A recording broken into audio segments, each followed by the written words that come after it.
మీ ఎలాంటి వ్యాపార ప్రకటనలకైనా వెంటనే మా ఛానల్ సంప్రదించండి. ప్రస్తుతం మనతో పాటు ప్రముఖ ఆధ్యాత్మికవేత్త, జ్యోతిష పండితులు, లలితాదేవి ఉపాసకులు బ్రహ్మశ్రీ నానాజీ పట్నాయక్ గారు ఉన్నారు. గురుగారితో మాట్లాడదాం. నమస్కారం గురుగారు. శ్రీమాత్రే నమః. గురుగారు, ఏప్రిల్ మాసం విశేషంగా వృషభ రాశి వాళ్ళకి ఎటువంటి పరిస్థితులు ఎదురవుతాయి అంటారు? ఏ విషయాల్లో అత్యంత జాగ్రత్తగా ఉండాలి? వీళ్ళకి ఎదురయ్యే మంచి చెడులు, లాభ నష్టాలు ఏ విధంగా ఉన్నాయో తెలియజేయండి. తప్పకుండా అండి. ఫస్ట్ ఆఫ్ ఆల్ వీళ్ళకి రాశినాథుడు 12లో ఉన్నాడు, శుక్రుడు. అదే 12వ స్థానంలోకి రవి కూడా 14వ తేదీ నుంచి వస్తాడు 12వ స్థానంలోకి. ప్రజెంట్ ఉన్న కండిషన్ వీళ్ళకి శని రవి కలిసి మనకి ఇక్కడ ఉన్నారు, మీన రాశిలో ఉన్నాడు, ఏకాదశంలో. ఈ శని ఏకాదశంలో ఉంటే మంచిది. ఇక ఈ కుంభరాశిలో కుజుడు, బుధుడు, రాహు ఉన్నారు. కాబట్టి ఆ కుజుడు వచ్చి శనిని కలుస్తున్నాడు, ఏకాదశంలో ఉండే శనిని కలుస్తున్నాడు. రెండు పాపగ్రహాలు ఏకాదశంలో ఉండడం మంచిదే. కాకపోతే ఆ రెండు డిఫరెంట్ ఎనర్జీస్తో ఉండేటువంటి గ్రహాలు. బుధుడు 11వ తేదీకి వస్తున్నాడు, నీచబడుతున్నాడు అక్కడికి వచ్చి. అండ్ రాహు కూడా 10లో ఉంటుంది. అండ్ చతుర్థ స్థానంలో కేతు, ధనస్థానంలో గురువు. ఈ యొక్క గ్రహస్థితిని అనుసరించి వీరికి ఎలా ఉండబోతుంది, ఏ విషయాలు జాగ్రత్త పడాలి అనేటువంటి అంశాలు చెప్తుంది నేనైనప్పటికీ చెప్పిస్తుంది సాక్షాత్ లలిత అమ్మవారిగా భావిస్తూ, ఆ లలితాంబిక అమ్మవారి యొక్క అనుగ్రహం పరిపూర్ణంగా కలగాలని మనస్ఫూర్తి కోరుకుంటూ, ఫస్ట్ ఆఫ్ ఆల్ ఎప్పుడైతే మీకు రాస్యాధిపతి, ఈ వృషభ రాశికి అధిపతి శుక్రుడు 12లో ఉంటున్నాడో 19వ తేదీ వరకు, ఈ 19వ తేదీ వరకు వీళ్ళు చేసే ఇన్వెస్ట్మెంట్స్ ఏవైతే ఉంటాయో కొంచెం ఫ్రూట్ఫుల్ ఇన్వెస్ట్మెంట్స్ చేస్తారు. ఒకటి, శత్రువుల పరిస్థితి ఏంటి గురుగారు? నరఘోష, నరదేశ తాలూకు ఇంపాక్ట్ వీళ్ళ మీద ఎంతవరకు ఉంటుంది? శత్రువులు అంటే ఒకటేనండి, స్త్రీ శత్రువులు ఎక్కువయ్యే ఛాన్సెస్ ఉంది. ఎందుకంటే శుక్రుడు 12లో ఉన్నాడు. 12లో ఉండి శుక్రుడు మంచివాడే, ఓ రకంగా చెప్పాలంటే సుఖాన్ని అనుభవిస్తాడు అంటారు. కానీ ఇక్కడ ఏమవుతుందంటే ఈ చంద్రుడి యొక్క ప్రభావం ఏదైతే ఉందో, ఎటువంటి విషయాల్లో శత్రుత్వాలు ఏర్పడతాయి కూడా చెప్తానండి మీకు. 1, 2 తేదీలు స్నేహితులే శత్రువులుగా అవుతారు. 5, 6, 7 తేదీలు వివాహం మూలంగా, పార్ట్నర్షిప్స్ మూలంగా కొన్ని శత్రుత్వాలు ఏర్పడతాయి. అండ్ అలాగే 13, 14 తేదీలు వృత్తి మూలంగా, అంటే కొలిక్స్తో చిన్న చిన్న శత్రుత్వాలు ఏర్పడతాయి. ఇవి మెయిన్గా చూసుకోవాలి వీరు చెప్పాలంటే. రెండవది, శుక్రుడు మూలంగా విదేశాలకు వెళ్ళడానికి ఆస్కారం ఎక్కువగా దొరుకుతుంది.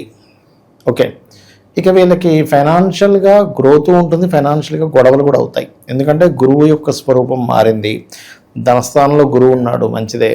కానీ ఆ గురువు లగ్నానికి పాపి ఒకవైపు, రెండో వైపు ఏంటి, గురువు యొక్క స్వరూపం శని రాహులు మార్చేశారు.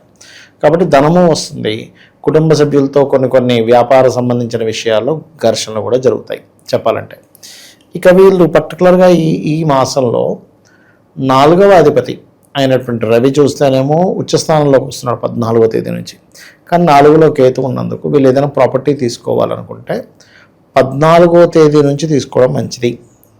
అయితే ఎప్పుడైనా ఏదైనా ప్రాపర్టీ తీసుకునేటప్పుడు ఎవరైనా సరే తీసుకోవాల్సిన జాగ్రత్త ఏంటంటే, ఆ ప్రాపర్టీ తీసుకునే సమయం నడుస్తుందా లేదా, పాయింట్ నెంబర్ 1. పాయింట్ నెంబర్ 2, వాళ్ళకి ఆ డైరెక్షన్ కలిసి వస్తుందా లేదా అనేది చూసుకోవాలి. ఇప్పుడు మన గోచారంలోనే చూడండి, రవి శనితో ఉన్నంతకాలం తీసుకోకూడదు. రవి శని నుంచి విడిపోయి ఎప్పుడైతే 12లో ఎగ్జాల్ట్ అవుతాడో, ఇన్వెస్ట్మెంట్స్ ప్లేస్లో ఎప్పుడైతే ఎగ్జాల్టెడ్ పొజిషన్లో ఉండే ప్లానెట్ వచ్చేసిందో 14 నుంచి తీసుకుంటే చాలా బాగుంటుంది ఇన్వెస్ట్మెంట్స్ కానీ ఏదైనా ప్రాపర్టీ విషయంలో. అయితే వీళ్ళు ఎటువంటి ప్రాపర్టీ తీసుకున్నా కూడా గణపతి ఆరాధన చేసుకొని తీసుకోవాలి. బికాజ్ ఆఫ్ 4లో కేతు ఉన్నాడు కదా, అందుకని. ఇక వీరికి సంతానం విషయంలో చూసుకుంటే 1, 2 తేదీలు ఎటువంటి నిర్ణయాలు తీసుకోకూడదు, సంతానం విషయంలో జాగ్రత్తగా ఉండాలి. అండ్ ఆ 1, 2 తేదీలు ప్రేమ వ్యవహారాల విషయంలో ఫ్రెండ్స్ అన్నది కొంత జాగ్రత్తగా ఉండాలి, షేర్ మార్కెట్ విషయంలో కూడా. ఇక 5, 6, 7 ఈ 3 రోజులు ఈ నెలలో వివాహ నిర్ణయాలు తీసుకోకూడదు. ఎందుకంటే 7వ స్థానంలో చంద్రుడు నీచబడుతున్నాడు, పనికిరాదు.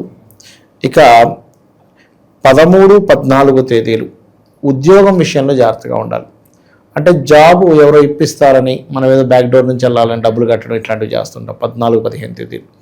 ఇక 16, 17 తేదీలు వ్యాపార విషయాల్లో మనకేదో ఎక్కువ లాభం వస్తుందని కొన్ని వ్యాపారాలు దూరుతుంటాం, అటువంటి విషయాల్లో జాగ్రత్తగా ఉండాలి. అయితే ఇక్కడ 10వ స్థానంలో రాహు ఉన్నందుకు గతంలో ఇప్పుడు మనకి మార్చి మాసము, ఫిబ్రవరి, మార్చి మాసాల్లో చూసుకుంటే కుజుడు కలిసి ఉన్నాడు రాహుతో. ఇప్పుడు ఈ కుజుడు 2వ తేదీ నుంచి మారిపోతున్నందుకు సాఫ్ట్వేర్ ఎంప్లాయీస్కి చాలా అంటే చాలా మటుకు బాగుంటుంది. మరి వ్యాపారస్తుల పరిస్థితి ఏమిటి అంటే, లాభంలో శని ఉన్నాడు మంచిదే, కానీ శత్రువు వచ్చి కలుస్తున్నాడు అక్కడ. శత్రువు వచ్చి కలవడము, ఆల్రెడీ ఆ శనికి 14వ తేదీ వరకు ఇంకో శత్రువైన రవి ఉండడము, అంటే డిఫరెంట్ ఎనర్జీ. శత్రువు అంటే వాళ్ళందరూ ఇప్పుడు మనకి ఎలా అనిపిస్తుంది అంటే ఇదేంటంటే తండ్రి కొడుకులకి గొడవ అంటే అది రవి ఉండే ఎనర్జీ వేరు, శాటర్న్ ఉండే ఎనర్జీ వేరు, మార్స్ ఉండే ఎనర్జీ వేరు. కాబట్టి ఈ ఎనర్జీస్ డిఫరెన్షియస్ ఉండడం వల్ల ఇది ఏం జరుగుతుంది అంటే ఇక్కడ వ్యాపారంలో ఎక్కువ లాభాలు, చాలా బాగా కష్టపడ్డాం, కానీ ఎట్ ది సేమ్ టైం అదే వ్యాపారంలో ఘర్షణలు, గొడవలు. లాభాలు ఎక్కువ వస్తున్నాయి కదా, ఇక్కడ ఏదో తేడా జరుగుతున్నాయి, కొన్ని గొడవలు ఇవి ఎక్కువగా జరుగుతూ ఉంటాయి చెప్పాలంటే. ఇక వీళ్ళు ఎక్కువగా ఆరాధించాల్సిన దేవతా స్వరూపం విష్ణు సహస్రనామాలు ఎక్కువగా చేయాలి. వీళ్ళు ఎంత విష్ణు సహస్రనామాలు చేస్తూ ఉంటే అంత బాగుంటుంది వీళ్ళ లైఫ్ అనేటువంటిది. ఇక విద్యార్థులకి చూసుకుంటే కొంత స్ట్రెస్ అనేటువంటిది ఉంది, రియల్ ఎస్టేట్ రంగాల వాళ్ళకి కూడా ఉంది. కాకపోతే విద్యార్థులకు కానీ, రియల్ ఎస్టేట్ రంగాల వారికి కానీ, కన్స్ట్రక్షన్ రంగాల్లో ఉండేటువంటి వారికి కానీ ఎప్పుడైతే 4వ అధిపతి ఉచ్చ స్థానంలోకి వస్తాడో 12వ స్థానంలో, అక్కడి నుంచి కొంత ఊరట కూడా లభిస్తుంది. ఈ రైతులకు కూడా కొంత 4వ స్థానంలో కేతు ఉన్నందుకు ఈ పంటకి ఈ పురుగు పట్టడం ఇలాంటివన్నీ కొంచెం జరుగుతూ ఉంటాయి. ఇవి కొంచెం జాగ్రత్తగా ఉండాలి వీరు. అది స్థానచలనం అన్న కలిసి వస్తుందంటారు గురుగారు వీళ్ళకి? అయితే మంచిదండి స్థానచలనం. ఎందుకంటే ఇక్కడ మనకు 4లో ఎప్పుడైతే కేతు ఉన్నాడో, ఎప్పుడైనా అసలు 4లో కేతు ఉన్న వాళ్ళు జన్మజాతకమైనా లేకపోతే గోచారంలో మారడం మంచిది. 4లో కేతు ఉన్నారు ఒకే దగ్గర ఉంటే కూడా వాళ్ళకి కలిసి రాదు. మీరు గమనించండి, ఎనీ జాట్ 4లో కేతు ఉన్నప్పుడు వాళ్ళ పేర్ల మీద ప్రాపర్టీస్ తీసుకోకూడదని చెప్తాం. అయితే 4లో కేతు ఉంటే 4వ అధిపతి కూడా పాడైతే ఇంకా ఖచ్చితంగా. లేదంటే ఆ ఇంట్లో గణపతి ఆరాధన చేస్తే కూడా ఇబ్బంది ఉండదు ఆ ఇంటికి. ఓకే, ఇంకోటి ఏంటంటే 4 కేతు ఉన్న వాళ్ళ ఇల్లు మీరు కనుక గమనిస్తే కొంచెం ఎక్కడో దగ్గర ఒక చిన్న సందులా ఏర్పడి ఉంటుంది ఇంట్లో, ఎక్కడో కట్టడంలో. అంటే ఆ కర్వ్ రావాలి ఖచ్చితంగా, అది కంపల్సరీ ఉంటుంది. కేతు ప్రభావం చూపిస్తూ ఉంటుంది ఇల్లు. ప్రత్యేక పరిహారాలు మరి ఏం చేస్తే బాగుంటుంది అంటారు ఇబ్బందులు రాకుండా? వీళ్ళు ఎక్కువగా చేయవలసింది అయితే ఒకటేనండి, శని కుజులు ఏకాదశంలో ఉంటున్నారు కాబట్టి వీలైనంత మటుకు గోశాలకు వెళ్ళి గోవులకి క్యారెట్స్, బెల్లం తినిపించడం చాలా మంచిది.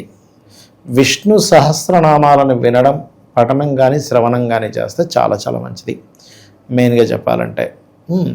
అండ్ అట్లాగే ఇంకోటి ఏంటంటే వీరికి రాశిలోకి శుక్రుడు వస్తున్నాడు మనకి 19వ తేదీ నుంచి.